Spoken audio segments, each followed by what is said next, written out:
The Story of Civilization, Volume 5, The Renaissance, Part 2, by Will Durant. Continued, Cassette 12, Side 1. Some arts were dying, others were being born or changing form. Giulio Clovio, a Croatian domiciled with Cardinal Farnese, was almost the last of the great illuminators of manuscripts. But in 1567, Claudio Monteverdi was born at Cremona. Soon, opera and oratorio would be added to the arts. And the polyphonic masses of Palestrina were already celebrating the reinvigoration of the church. The great age of Italian painting was ending. Perino del Vaga and Giovanni da Udine, epigonae of Raphael, turned the art toward decoration. Sculpture was becoming Baroque. Raffaello da Montelupo and Giovanni da Montorsoli exaggerated the exaggerations of their master Michelangelo and produced statues with limbs contorted into original but bizarre and ungainly poses. Architecture was now the most flourishing of the arts. The Farnese Palace and gardens on the Palatine were improved by Michelangelo in 1547 and completed by Giacomo della Porta in 1580. Antonio da Sangallo the Younger designed the Pauline Chapel of the Vatican in 1540. In the Sala Regia, leading to the Pauline and Sistine chapels, Pope Paul III had the marble floor and paneling designed by this Sangallo, the walls frescoed by Vasari and the Zuccari brothers, the ceiling beautifully carved in stucco by Daniele da Volterra and Perino del Vaga. The papal apartments in Sant'Angelo were embellished with frescoes and carvings by Perino, Giulio Romano, and Giovanni da Udine. The second Cardinal Ippolito d'Este, built near Tivoli in 1549, the earlier of two famous villas d'Este. Piero Ligorio prepared the plans, the Zuccari decorated the casino, and the terraced gardens still attest the fine taste and reckless wealth of the Renaissance cardinals. The most popular architect in or about Rome in this age was Giacomo Barozzi da Vignola. Coming from Bologna to study the classic ruins, he formed his style by marrying the Pantheon of Agrippa to the Basilica of Julius Caesar, seeking to combine cupola and arches, columns and pediments. And, like Palladio, he wrote a book to propagate his principles. He achieved his first triumph at Caprarola, near Viterbo, by designing for Cardinal Farnese another vast and luxurious Palazzo Farnese, this from 1547 to 1549. And 10 years later he built a third at Piacenza. But his most influential work was done at Rome, in the Villa di Papa Giulio for Pope Julius III, the Porta del Popolo, and the Church of the Gesù from 1568 to 1575. In this famous edifice, built for the rising Jesuits, Vignola designed a nave of impressive breadth and height and converted the aisles into chapels. Later architects would make this church the first clear manifestation of the Baroque style, curved or contorted forms surfeited with ornament. In 1564, Vignola succeeded Michelangelo as chief architect at St. Peter's and shared in the honor of raising the great dome that Angelo had designed. 7. Michelangelo, the last phase, 1534 to 1564. Through all these years, Michelangelo had survived as an unruly ghost from another age. He was 59 when Clement died, but no one seemed to think that he had earned the right to rest. Paul III and Francesco Maria of Urbino fought over his living body. The Duke, as executor for Julius II, clamored for completion of his uncle's tomb and flourished a contract long since signed by Angelo. But the imperious pontiff would not hear of it. "For 30 years," said Paul to Buonarroti, "I have wanted you to enter my service. And now that I am pope, will you disappoint me? That contract shall be torn up, and I'll have you work for me come what may." The Duke protested, but finally settled for a much smaller mausoleum than Julius had dreamed of. The knowledge that the tomb was an abortion shared in darkening the Titan's later years. In 1535, the triumphant Pope issued a brief appointing Michelangelo chief architect, sculptor, and painter at the Vatican, and proclaiming his eminence in each field. The artist was made a member of the papal household and was given a life pension of 12,000 crowns, or about $15,000 a year. Clement VII, shortly before his death, had asked him to paint a fresco of the Last Judgement behind the altar of the Sistine Chapel. Paul proposed that this commission should now be carried out. Michael was reluctant. He wanted to carve, not paint. He was happier with hammer and chisel than with the brush. The very size of the wall to be painted, 66 by 33 feet, might have given him pause. Nevertheless, in September 1535, aged 60, he began his most famous picture. Perhaps the repeated frustrations of his life, the maimed mausoleum of Julius, the destruction of his statue of that pope at Bologna, the unfinished facade of San Lorenzo, the unfinished Medici tombs, had accumulated in him a bitterness that poured itself into this commission of divine wrath. Memories of Savonarola may have come back to him across 40 years, those dire prophecies of doom, those denunciations of human wickedness, clerical corruption, Medicean tyranny, intellectual pride, and pagan joys, those blasts of hellfire searing the soul of Florence. Now the dead martyr would speak again from the most intimate altar in Christendom.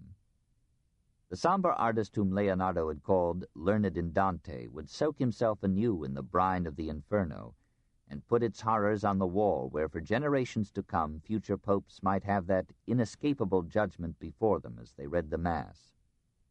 And meanwhile, in this citadel of a religion that had till lately scorned and maligned the human body, he would be a sculptor even with the brush, and would paint that body in 100 conditions and attitudes, in the contortions and grimaces of agony, in the drowsy, then excited resurrection of the dead, in inflated angels blowing the fateful summons, in a Christ still showing his wounds, yet strong enough with his titanic shoulders and Herculean arms to hurl into hell those who had thought themselves superior to the commandments of God. The sculptor in him ruined the painting. This stern Puritan, who day by day became more religious, insisted on carving in color massive and muscular bodies until the angels that art and poetry had conceived as happy children, gracious youths, or lithesome girls became in his hands athletes racing through the skies. And damned and saved alike were worthy of salvation if only because they were made in the image and likeness of God. And even Christ himself, in his majestic anger, became an incarnation of the Adam of the Sistine ceiling, a God made in the image and likeness of man. There is too much flesh here. There are too many arms and legs, biceps and swelling calves to lift the spirit to contemplate the wages of sin. Even the lecherous Aretino thought these pullulating nudes were a bit out of place. Everyone knows how Paul III's master of ceremonies, Biagio da Cesena, complained that such a celebration of the human form would more fitly adorn a wine shop than the chapel of the popes. How Michelangelo avenged himself by painting Biagio among the damned, and how Paul, when Biagio begged him to order the erasure of the portrait, replied with excellent humor and theology that not even a pope can release a soul from hell. Yielding to protests like Biagio's, Paul IV bade Daniele da Volterra paint breeches on the more glaring parts, whereupon Rome called the poor artist Il Braghettone, the breeches tailor. The noblest figure in the dark panorama is completely clothed. Mary, whose raiment is the master's last triumph in the painting of drapery, and whose look of horror and mercy is the one redeeming element in this apotheosis of human ferocity. After 6 years of labor, the picture was unveiled for the Christmas celebration of 1541. A Rome now entering upon a religious reaction against the Renaissance accepted the Last Judgement as good theology and great art. Vasari pronounced it the most wonderful of all paintings. Artists admired the anatomy and were not offended by the muscular exaggerations, the bizarre attitudes, the carnal excess.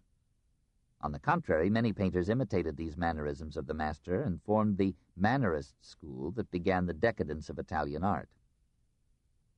Even laymen marveled at the foreshortenings, which gave parts of the picture the semblance of relief, and the acute sense of perspective that made the lower figures 2 meters in height, the middle figures 3, the upper figures 4. We who view the fresco today cannot judge it fairly. It has been injured by Daniele's tailoring, a further draping of some figures in 1762, and the dust and candle smoke and natural darkening of 4 centuries. After some months of rest, Michelangelo began in 1542 work on 2 frescoes in the chapel that Antonio da San Gallo had built in the Vatican for Paul III.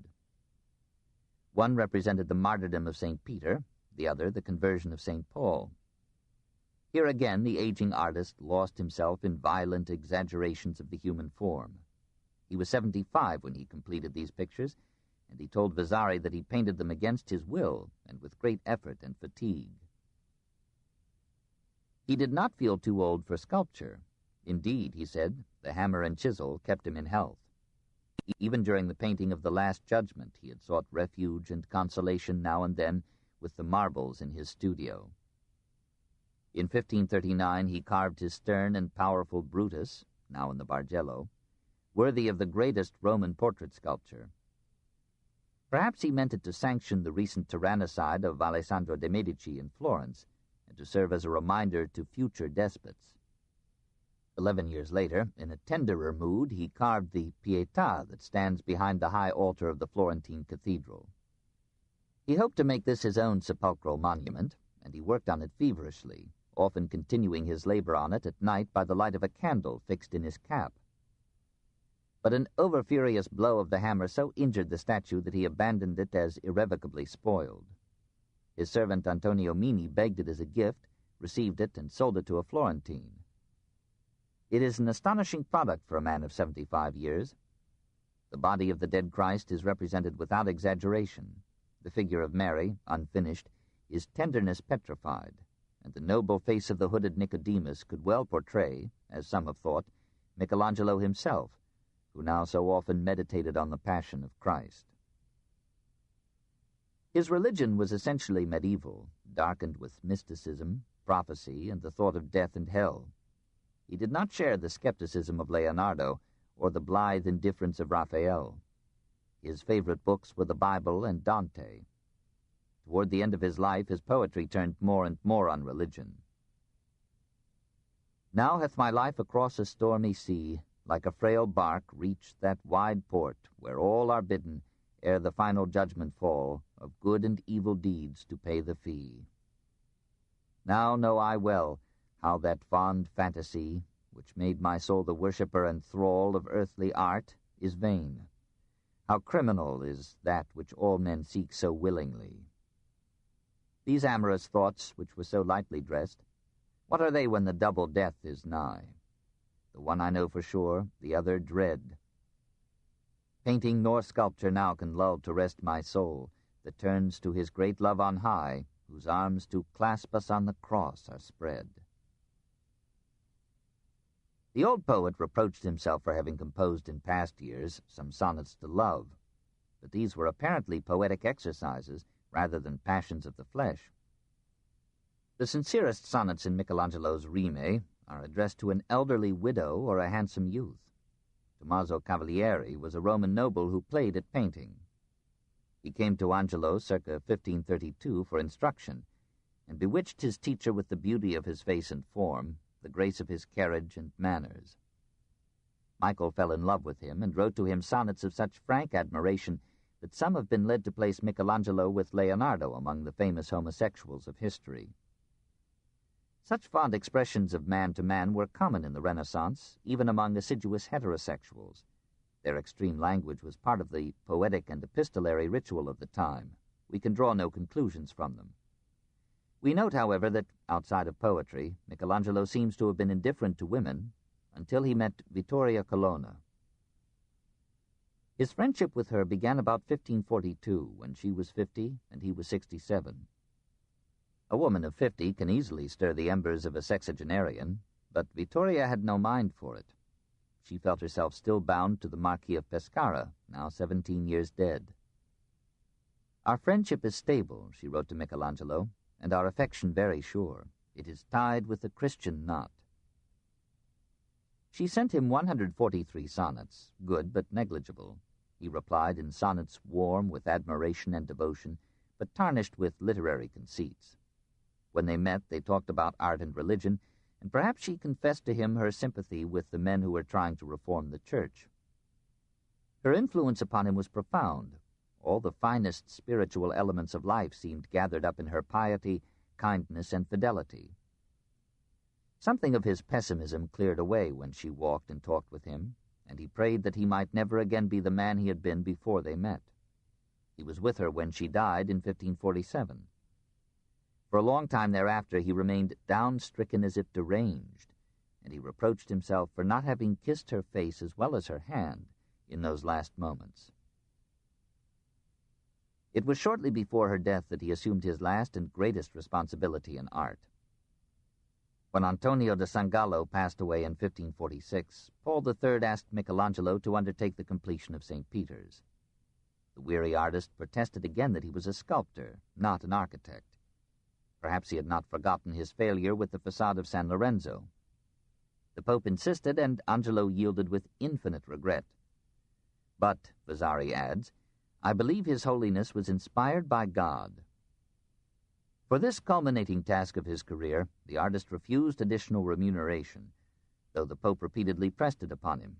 He set to work with an energy hardly to be expected of a man in his 72nd year. As if St. Peter's were not burden enough, he took upon himself in the same year 2 other major enterprises.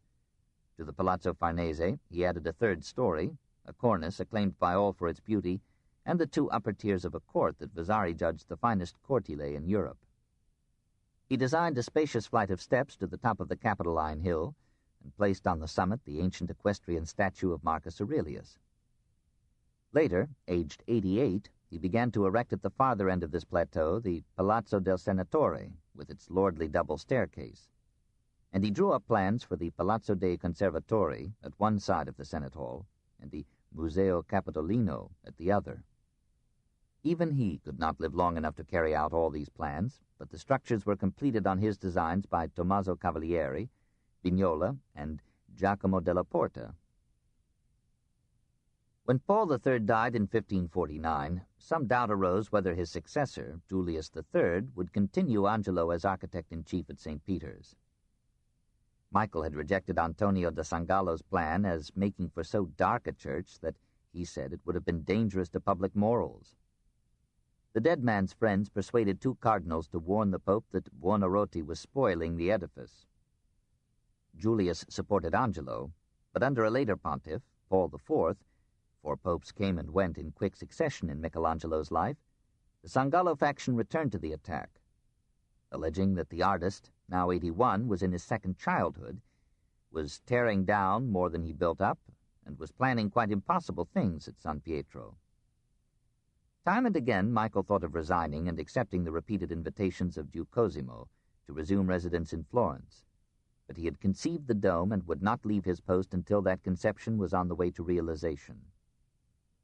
In 1557, after years of thought on the problem, he constructed in clay a small model for the massive cupola, whose width and weight were the perilous ponderables of the enterprise. Another year was spent in making a large model in wood and drawing up plans for construction and support. The dome was to be 138 feet in diameter and 151 feet in its own height, with its apex 334 feet from the ground. It was to rest on a corniced base upheld by 4 gigantic arches at the transept crossing of the church. A lantern, or open-faced smaller cupola, was to rise 69 feet above the main dome, and the cross was to reach 32 feet higher still as the pinnacle of the whole majestic edifice, 435 feet in total height. The comparable dome that Brunellesco had raised over the Cathedral of Florence, and whose beauty Michelangelo modestly pronounced unsurpassable, measured 138.5 feet in width, 133 in its own height, 300 from ground to apex, 351 with its lantern. These 2 domes were the most audacious undertakings in the history of Renaissance architecture.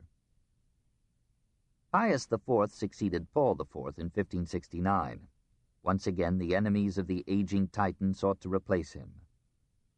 Worn out with a long war of dispute and recrimination, he submitted his resignation in 1560. The Pope refused to accept it, and Michelangelo continued as chief architect of St. Peter's till his death. Then it became clear that his critics had not been wholly in the wrong. Just as in sculpture he often attacked the marble block with no other preparation than an idea in his head, so in architecture he seldom put his plans upon paper, rarely confided them even to his friends, but merely made blueprints for each part of the edifice as the time approached to build it. When he died, he left no definite plans or models for any portion except the dome. Consequently, his successors were free to adopt their own ideas. They changed his, and Bramante's, basic conception of a Greek cross to a Latin cross by elongating the eastern arm of the church and fronting it with a high facade that made the cupola invisible on that side, except from a quarter of a mile away. The only part of the building that is Angelo's is the cupola, which was erected from his plans, with no substantial change, by Giacomo della Porta in 1588. It is unquestionably the noblest architectural site in Rome. Rising in stately curves from drum to lantern, it crowns with majesty the immense pile underneath, and gives to classic columns, pilasters, architraves, and pediments a comprehensive unity rivaling in splendor any known structure of the ancient world. Here again Christianity sought a reconciliation with antiquity. The temple of the worship of Christ placed the dome of the Pantheon, 142 feet wide by 142 feet in total height, upon the Basilica of Constantine, as Bramante had vowed to do, and dared to raise classic columns to a lofty stature unparalleled in the records of antiquity. Michelangelo continued to work till his 89th year. In 1563, at the request of Pius IV, he transformed a part of the baths of Diocletian into the church and convent of Santa Maria degli Angeli. He designed the Porta Pia, one of the city gates. He made for the Florentines in Rome a model for a church. Vasari, perhaps too enthusiastic about his old teacher and friend, pronounced the proposed building as beautiful as ever man beheld. But Florentine funds in Rome ran short, and the edifice was never built. At last the Titan's incredible energy failed. About his 73rd year he had begun to suffer from stone. He seems to have found some palliative in medicine or mineral waters, but, he said, "I put more faith in prayers than in medicines." 12 years later he wrote to a nephew, "As regards my condition, I am ill with all the troubles that are wont to afflict old men. The stone prevents me from passing water. My loins and back are so stiff that I often cannot climb upstairs." Yet till his 90th year he went out in all weathers. He took the approach of death with religious resignation and philosophical good humor. "I am so old," he remarked to Vasari, "that death often pulls me by the cape and bids me go with him." A famous bronze relief by Daniele da Volterra shows a face lined with pain and haggard with age. In February 1564 he grew weaker day by day and spent most of the time sleeping in his old armchair. He made no will, but merely left his soul to God, his body to the earth, and his goods to his nearest relations. He died on February 18, 1564, aged 89. His body was taken to Florence and was buried in the church of Santa Croce, with ceremonies that lasted several days. Vasari devotedly designed for him a sumptuous tomb. It was the judgment of some contemporaries, and has been the judgment of time, that despite a multitude of defects, he was the greatest artist who ever lived. He exemplified fully the definition given by Ruskin of the greatest artist, as he who has embodied in the sum of his works the greatest number of the greatest ideas. That is, ideas that exercise and exalt the highest faculties of the mind. He was, to begin with, a master draftsman, whose drawings were among the most treasured gifts and thefts of his friends. We can see some of these drawings today in the Casa Buonarroti at Florence, or in the Cabinet des Dessins of the Louvre. Sketches for the facade of San Lorenzo, or for the Last Judgement, a lovely study for a Sibyl, a St. Anne almost as subtly conceived as Leonardo's, and the strange drawing he made of Vittoria Colonna dead, with mystic countenance and wasted breasts. In one of the conversations reported by Francisco de Holanda, he reduced all arts to design. The science of design or of fine drawing is the source and very essence of painting, sculpture, architecture, and of every form of representation, as well, too, as of all the sciences. He who has made himself a master in this art possesses a great treasure. All the works of the human brain and hand are either design itself or a branch of that art. As a painter, he remained a draftsman, far less interested in color than in line, seeking, above all, to draw an expressive form, to fix in art some human attitude, or to convey through a design a philosophy of life. The hand was that of Phidias or Apelles, the voice was Jeremiah's or Dante's. On one of his passages between Florence and Rome, he must have stopped at Orvieto and studied the nudes that Signorelli had painted there. These, and the frescoes of Giotto and Masaccio, gave some hints to a style that was nevertheless unlike anything else that history has preserved. Far beyond and above the others, even beyond Leonardo, Raphael, and Titian, he brought to his art, and brought out in his art, nobility. He did not dally with decoration or triviality. He cared nothing for prettiness, landscapes, architectural backgrounds, arabesques. He let his subject stand out stark and unadorned. His mind was caught by a high vision, to which he gave form, as well as the hand could, in the shape of sibyls, prophets, saints, heroes, and gods. His art used the human body as its medium, but those human forms were to him the tortured embodiments of his hopes and terrors, his confused philosophy, and his smoldering religious faith. Sculpture was his favorite and characteristic art because it is the preeminent art of form. He never colored his statues, feeling that form was enough. Even bronze had too much color for him, and he confined his sculpture to marble. Whatever he painted or built was sculptural, even to St. Peter's dome. He failed as an architect, barring that sublime cupola, because he could hardly conceive a building except in terms and proportions of the human body, and could barely suffer it to be more than a receptacle of statuary. He wanted to cover all surfaces, instead of making surfaces an element of form. Sculpture was a fever with him. The marble, he thought, obdurately hid a secret, which he was resolved to extricate, but the secret was in himself and was too intimate for full revelation.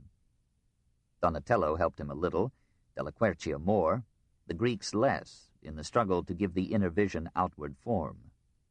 He agreed with the Greeks in devoting most of his art to the body, leaving the faces generalized and almost stereotyped, as in the female figures on the Medici tombs.